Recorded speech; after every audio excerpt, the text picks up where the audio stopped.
sort of stupid. Queen d6 seems stupid too. That has an idea. Queen e5 check, g6. Sorry guys, my USB. That's why I need a new computer, and I thank you for your support. Stupid shit like that happening.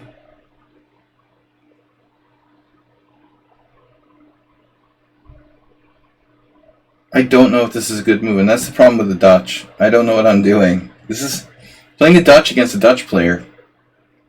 Well, this is the worst possible scenario for the Dutch. You play the Dutch against someone who plays a Dutch and is actually Dutch. So it's triple Dutch.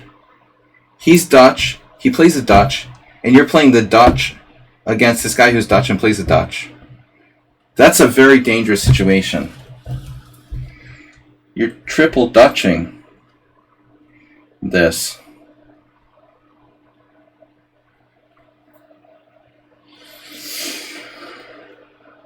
Well, I thought Queen h5 check was the main point. Yeah, the double Dutch is dangerous enough. This is triple Dutching. Playing the Dutch against a Dutch aficionado from the Netherlands.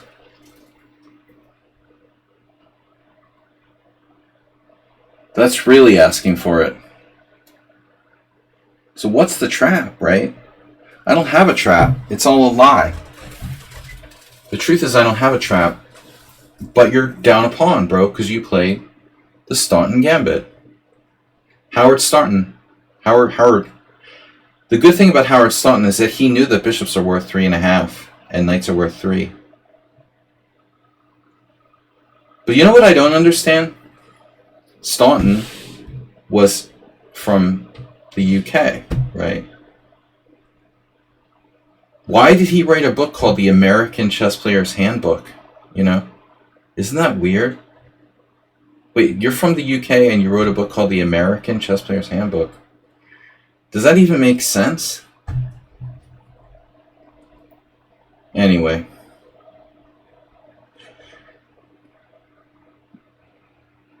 I don't know about that, Chess Ebro. In the Northeast. It's not like he came to the Boylston Chess Club. He could have gone to New York. If you consider New York the Northeast, I guess. I don't know. Did Staunton come to New York or something? Well, he might have played. I don't know. It's a good question. Did Staunton ever play in the United States? One would think so.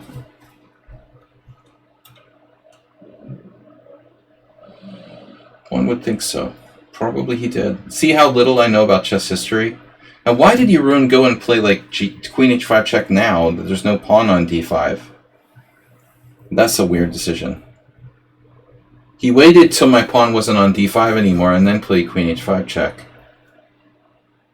Yeah, but this is toast. White is toast.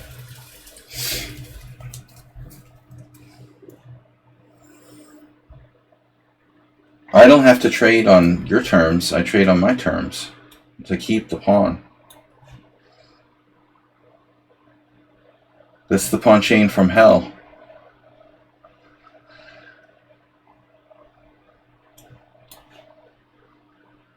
It's a super Dutch. Not just Dutch, it's an extended Dutch. One long crane. It's an erector set of pawns. Yeah, my knowledge of Staunton is very weak.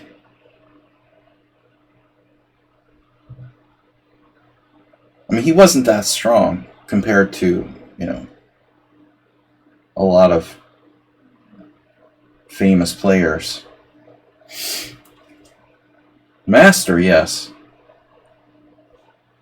Strong master, but not as strong as some of the greatest of all time. So, what are you threatening? Well, now I can trade queens, but bringing your knight to d5 seems kind of dumb. Why would I want to do that? Right. I mean, to play, you know, thing is like, yeah, he didn't play Morphe, right? They wanted him to play Morphe or something like that.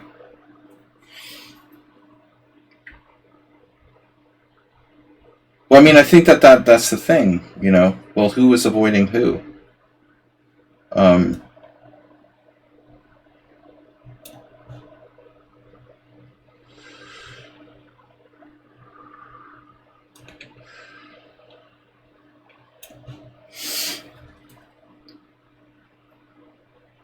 this is our last game for today. I'm fried, guys. I gotta wake up at like 7 o'clock in the morning tomorrow. It was nice knowing you. But I find it funny that Jeroen plays the Dutch and plays the Staunton Gambit against the Dutch. I welcome the Staunton Gambit. I think that it's fun, but objectively it's probably hard to play. Actually, one of my favorite thematic tournaments ever on the World Chess Network, we had to do like thematic banter games. My favorite one was like we had to play both sides of the Staunton Gambit. That was the most fun.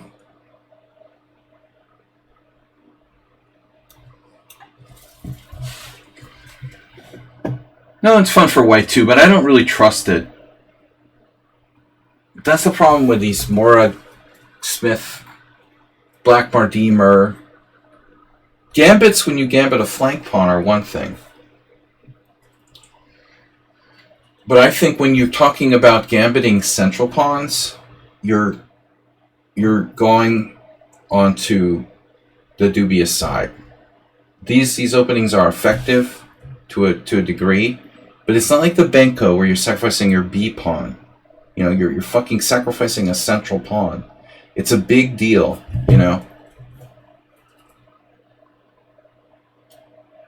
The truth is, you know, I would play the Benko all day, but the Mora Gambit, the Staunton, things like the Goring, you know, even Goring,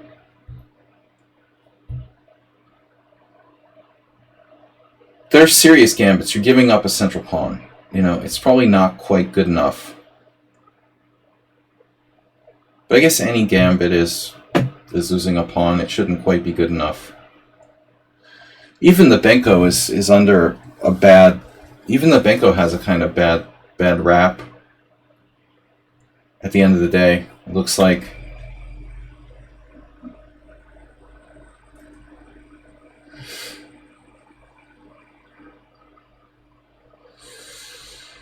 He wrote the chess handbook and then slapped an extra word with American chess handbook. Aha.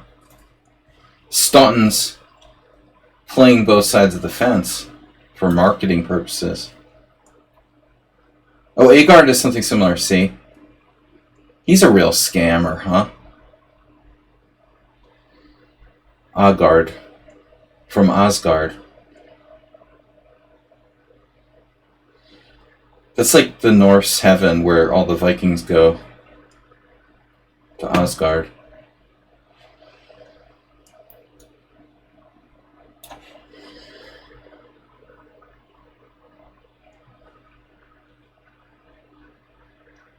Sort of.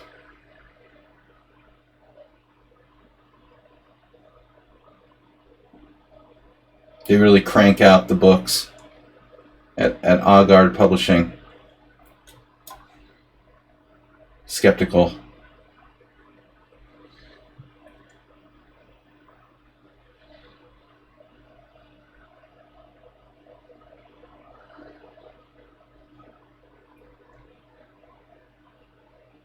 Not Jeroen's best game.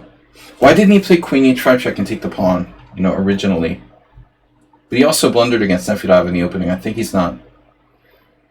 Jeroen is not sharp, not as sharp as tonight. So here, you can play Queen H5 check. That's illegal. No. It was an illegal move. That was the problem. I think I thought he could make an illegal move with queen h5 check. Maybe I'm the one. Well, I mean, at this point, he could take the pawn, though. You know, I gave him the pawn back. By the way, you guys.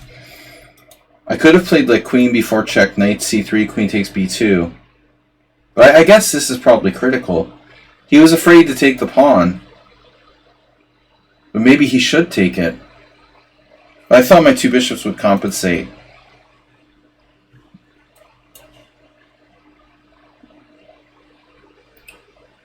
Maybe he didn't think he could take the pawn. But this is really, really bad.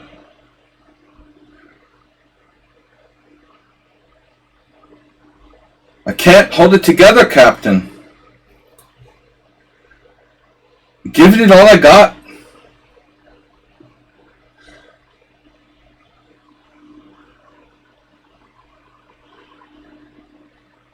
I think in honor of Agard, we should use like a fake Scotty accent. So he's really from Denmark, but he lives in Scotland or whatever.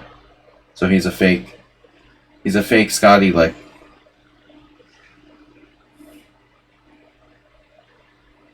The Irishman that played Mr. Scott. Alright. Here we go. He found a goddamn defense to that. Nice move. King d2. I didn't see it. Now he's blockading. Ugh.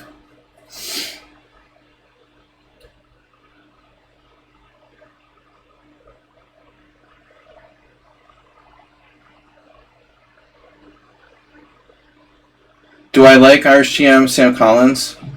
Yeah, he seemed like a genuine guy. You know, I met Sam. We played here. Serious guy. He's like a barrister or something. You know, he's like a lawyer. He was a lawyer. I don't know. I don't think he's a professional chess player. A barista. I mean a barrister. That's like a fancy word for like lawyer.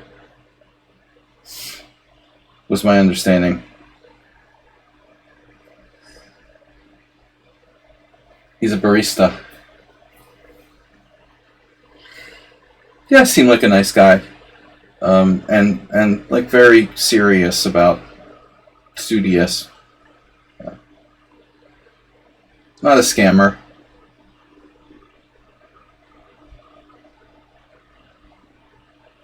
He played the Trompowsky against me, and I lost. Because I played something I never played before. I don't know why. I just like randomly played like d4, knight f6. Sometimes I just do random stuff, and I played d4, knight f6, bishop g5, c6. Even though I knew nothing about that variation, I decided to just play it. You know, it was kind of a dumb thing to do. I'll just do dumb stuff. Sense of danger, non-existent. I have chess bipolar. I'm like the Kanye West of chess. Just do random stuff. And make excuses after. Oh, Nazi swastika. Sorry, I'm autistic. Isn't that funny how both Kanye West and Elon Musk is accused for being Nazis? The fact that they're like autistic or something. Why does being autistic make you a Nazi? I don't understand. Does that make sense to anybody else? So I'm not really getting that, you know. Maybe it all has to do with the vaccinations, and Robert Kennedy Jr. can explain it to us. Why all those... They all have autism because they were vaccinated, and that made them Nazis. Anyway, it was fun today, guys. Alright, we did not finish the tournament, but I did. Pawned a training tournament. Last game, die-cast illusion against Arbrenton. Vaccinations cause you to be a Nazi. New theory. First discovered here. Maybe it's the fluoride in the water.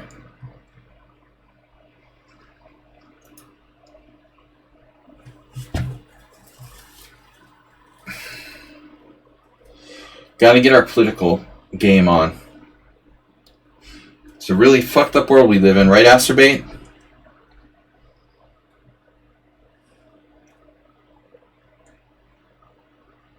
Our Brenton diecast illusion, last game for today, guys. White is in trouble. Down 2 pawns. But I've been known to fight on down 2 pawns, like yesterday, 2 days ago. Right. Right. And anyway, it's all made up. It's like math. It's like a made up science. The spectrum.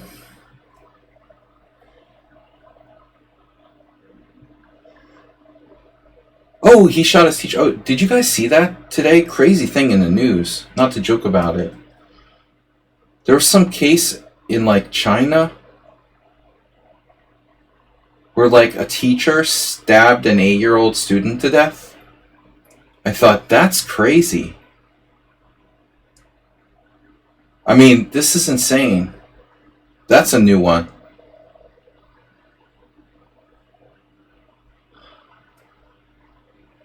That's really taking it to a new extreme. Horrible. What a world we live in.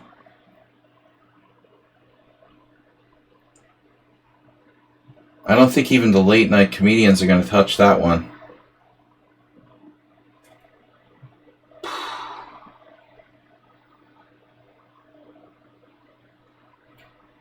Yeah, you wouldn't be surprised if you didn't see a teacher going to schools with like a semi-automatic weapon and like gunning down all the students one of these days.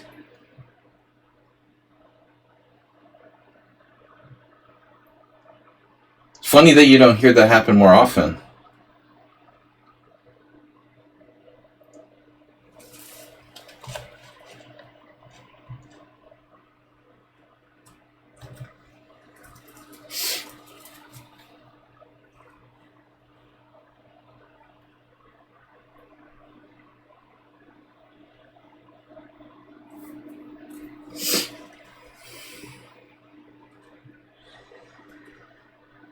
Die-cast illusion. Earlier in the tournament, took out Schumacher. Now, Richard Brenton is actually higher rated at 1801. Got a solid rating. Richard's got a solid rating, actually. In classical, he's 1869, so give him time, and he really plays better. Which is not the case with most people, although that's really the way it should be, I think. People overrate bullet and blitz in terms of importance. First you learn to play well, and then you can play fast. But Richard is actually the favorite here. And he's 2 pawns down. But he does play a lot of shaky stuff in the openings. Now here we have an interesting endgame where maybe white has a chance. Yeah, nice shot. So Brenton finds the tactic, knight takes d5. Though you have to check knight d6. Wait, that's several moves there. So this move wins a pawn back. Black, fortunately for him, is up 2 pawns. So this is still not enough to guarantee white's survival. But it's certainly a step in the right direction. We get a pawn back. If black takes, we take on f5, and now d5's hanging. We win a second pawn back. We're home free. Black has an outside pass pawn. So I don't think there's any case where black is going to lose a pawn and be worse here. It's really just a question of whether white can draw.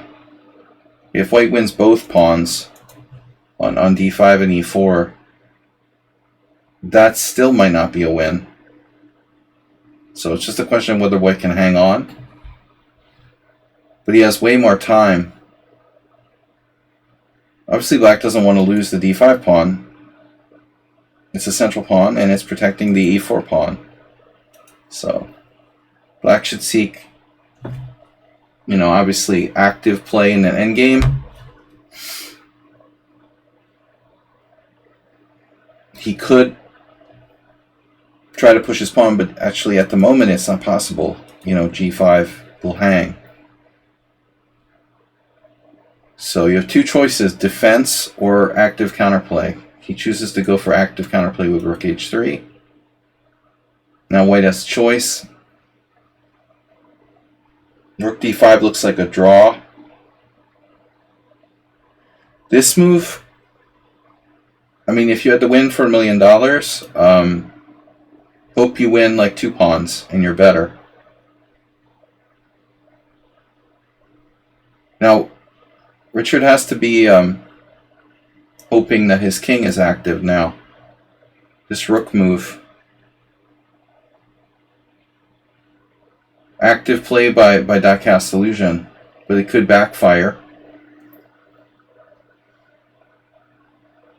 If he's driven the white king to an active role in the endgame, this could turn out to be a very seriously incorrect plan. He checked him up. Now white can't go up because he'll drop his own pawns, so white has to defend with rook g3. Now the question is, black has to yield another pawn. Does black have to yield another pawn or not? e3 is under attack and the white king is stuck defending c2. d5's hanging, so what do? You have 2 options.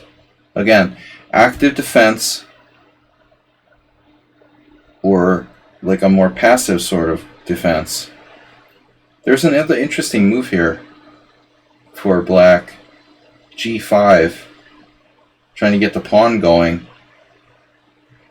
If he plays g5, he sacrifices a second pawn, but he could get his pawn going. g5, rook takes d5, g4, rook d4. Looks like we're gonna lose this king move. It looks wrong. Very passive. Now Brenton takes another pawn. The equal pawns. I preferred g5 there, but otherwise you're very passive. Maybe he wants to hide his king on a7, but this is not the way to play an endgame. It might even be better to play king c7 in those circumstances. You could play king c7. The king is more active. So here's the current position. White play king b3. That's also... We see the light now. Okay, black was trying to play rook c8. I missed it. So king b8 wasn't really passive intent. He wanted to check and take on c2. I completely missed it. So we see now king b3, which might be necessary. That was a nice little trap by black, but black's using way too much time. Black needs to play a little bit faster here. So now rook h2. This move I don't like. Rook h2 looks bad. You took the pressure off of e3. You better have something in mind here. Passive.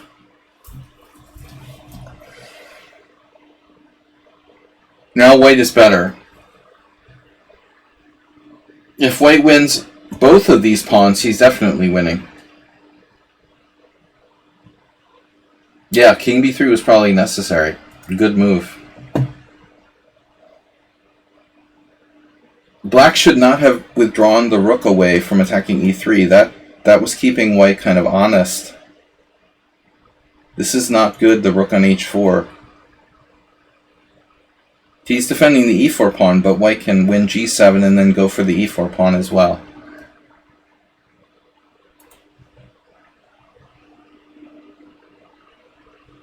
At some point, the white king will get back to the center. I can't believe I have to wake up tomorrow at like 7 o'clock in the morning. Unbelievable. Where are my gummies? I was thinking c4. It's a nice move. Richard's playing really well. I think he's improving. I just say that because he donates to Stream Now. He's really improving. This not only like shelters the white king, but it gives him the chance to get the queenside majority up, which he needs to do eventually anyway to create a pass pawn. c4 is a very good move. Now king c7, sensible. Now the white king can approach, at some point, which he couldn't because of rook c8.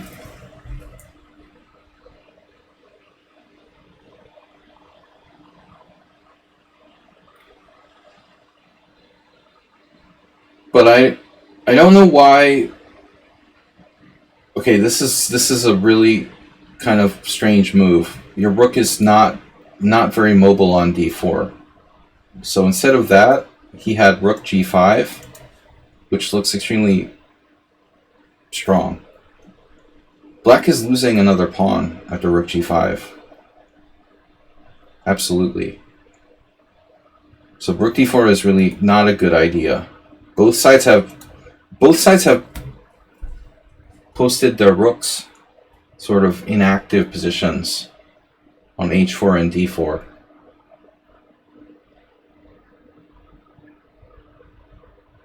That's the first bad move white has played in a while. So g5. Now I'm beginning to wonder if black is hanging on. Is there a threat here? Do we even need a threat? Not necessarily. Okay, a4. Don't know if black should react to that necessarily. I'm afraid that diecast illusion doesn't play fast enough for this time situation. a5 isn't necessary, but I think it may not be a bad move. It also might be a bad move because it weakens the structure a little bit. I guess b6. You can follow up with b6, but as you can see, white can play rook d5 now. He missed it. But king c3 is not a bad move. Now, again, second chance. C can counterplay with rook b6. Too slow. White is winning another pawn with the right move now. And white's king is very good, This is reminding me of my game with some prism. Not the same structure, but if you put the black a pawn on b6, you would get the same thing. I think it's a draw now after b4. b4 is a really bad move. Definitely a draw now, but black should just take. Now it's maybe not a draw, but this is going to be a really bad structure. White ends up with the dreaded like a and c pawns. Rook d5, exactly, should have played that before. We can get to a theoretical ending now where it's very possible we get to a theoretical ending where white has just the c and a pawns, and that's a draw. Rook, c, and a pawn against rook is a draw in the current sort of situation.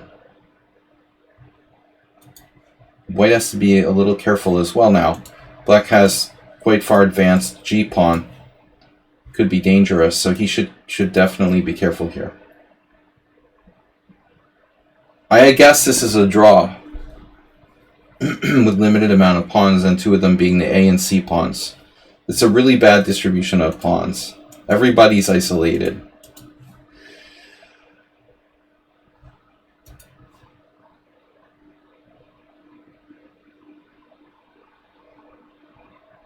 You have to calculate now.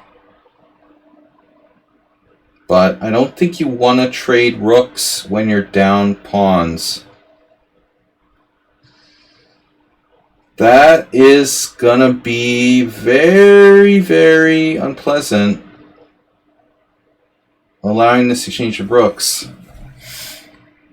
Black definitely doesn't want to see too many exchanges.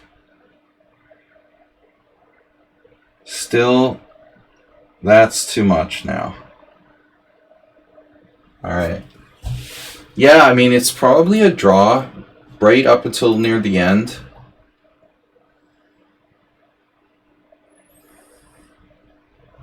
So even here. But black should... it's an endgame. You're down a pawn. You don't trade rooks. All rooking games are draws. Pawning games are not always draws. The joke is that all rooking games are draws. But when you're down material, you don't want to trade rooks. I know the time pressure was tough. But you have to try to avoid the exchange of rooks. So it's still a draw. White was never winning. But you did make another blunder there. I don't like a5. You played a5 and he has rook d5 and he's forking your pawn. So you're going to lose a pawn. You didn't have to play a5. Let him play a5, whatever. He's not going to win because of a5. Can you push g4?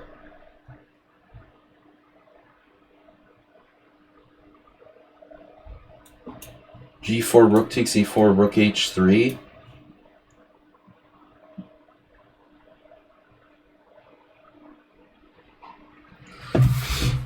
What you want to do is get down to the simple 3 against 2. Rook takes h3, pawn takes h3, rook here, rook here. That's no good. So rook h3, rook takes g4, doesn't work.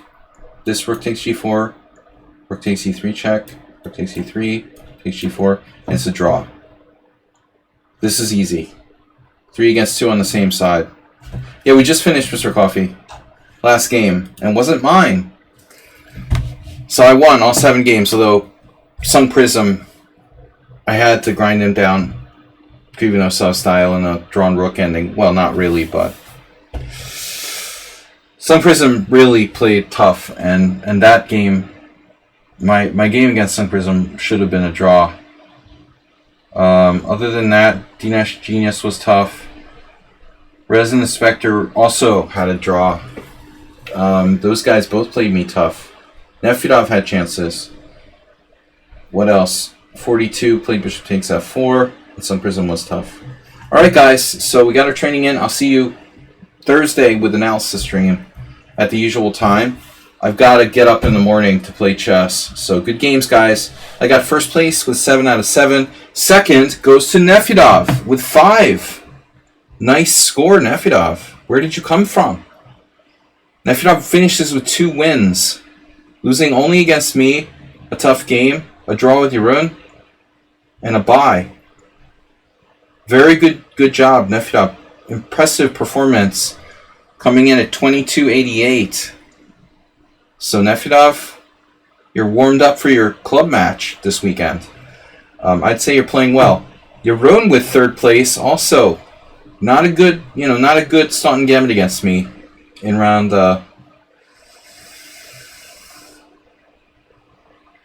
7. But overall, Jeroen got lucky against Nefedov. He blundered G takes f6 in the opening.